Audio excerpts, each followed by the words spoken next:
যে বাংলাদেশে যে কারণে একটা অভ্যুত্থান সংগঠিত হলো, সেই অভ্যুত্থানের মধ্য দিয়ে আমরা নতুন কাঠামোর মধ্য দিয়ে নতুন একটা গণতান্ত্রিক পদ্ধতির মধ্য দিয়ে রাষ্ট্রকে পরিচালনা করব। কয়েকটি দল এই মনস্তত্ত্বের সঙ্গে, জনগণের চাওয়ার সঙ্গে তাদের কোনো একাত্মতা নেই, বরং পুরনো যে ধারণাগুলো আছে সেই ধারণাগুলোর সঙ্গে তারা নিজেদেরকে আষ্টে পৃষ্ঠে জড়িয়ে রেখেছেন। অনেকে বলেছেন যে এই যে ফরমেশন হচ্ছে, এই ফরমেশনের মধ্য দিয়ে অনির্বাচিত ব্যক্তিদের কাছে নিয়োগের অথরিটি চলে যায়, কিন্তু আমরা দেখেছি এখানে 7 জনের মধ্যে 5 জনই নির্বাচিত প্রতিনিধি থাকেন। অতএব এই যুক্তি সেটা যে গ্রহণযোগ্য হতে পারে না সে কথা আমরা বলেছি, এবং নাম পরিবর্তনের বিষয়ে আমরা কোনো আপত্তি করিনি, কিন্তু যে কনসেপ্ট যার মধ্য দিয়ে নিয়োগগুলো সম্পূর্ণ হবে সেটাকে আমরা সমর্থন করেছি। একই সাথে এই কমিটির আওতা কতদূর হবে সে বিষয়গুলো নিয়ে আজকে কোনো ঐক্যমত্য সিদ্ধান্তে পৌঁছা সম্ভব হয় নাই, কিন্তু আমরা মনে করি দুর্নীতি দমন কমিশন, নির্বাচন কমিশন এবং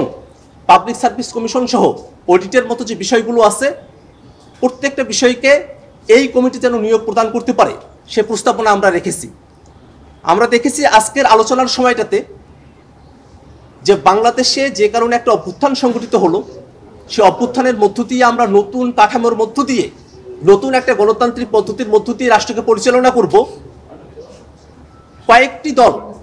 এই মনস্তত্ত্বের সঙ্গে, জনগণের চাওয়ার সঙ্গে তাদের কোনো একাত্মতা নেই, বরং পুরনো যে ধারণাগুলো আছে সেই ধারণাগুলোর সঙ্গে তারা নিজেদেরকে আষ্টে পৃষ্ঠে জড়িয়ে রেখেছেন। আর এটা ওইটা না, কাপড় ধোয়ার একটাই সলিউশন, চাকা অল ইন ওয়ান।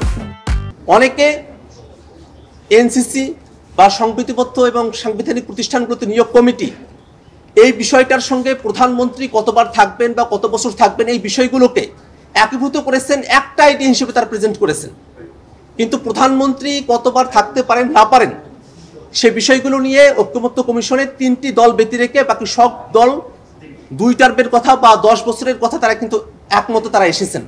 কিন্তু আজকে যখন এই আলোচনা করা হলো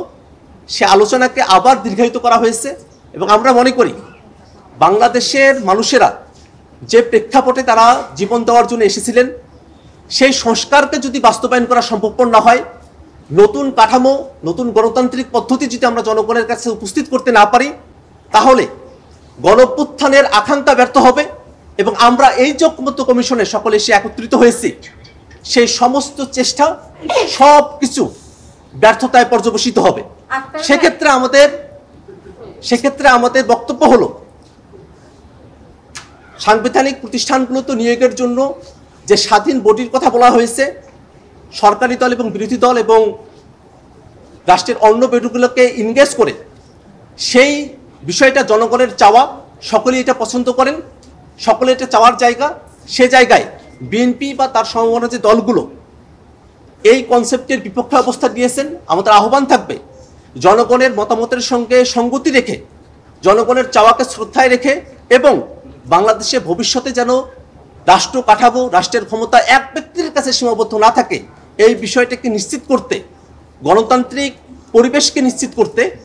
আমরা বিএনপি এবং সমমনা দল যেগুলো আছে তারা যেন এনসিসির বিষয়ে, অর্থাৎ সাংবিধানিক এবং সংবিধিবদ্ধ প্রতিষ্ঠানগুলোতে নিয়োগ কমিটির বিষয়ে তারা যেন ইতিবাচক সিদ্ধান্ত গ্রহণ করেন, এটা আমরা তাদের কাছে আহ্বান রাখতে চাই।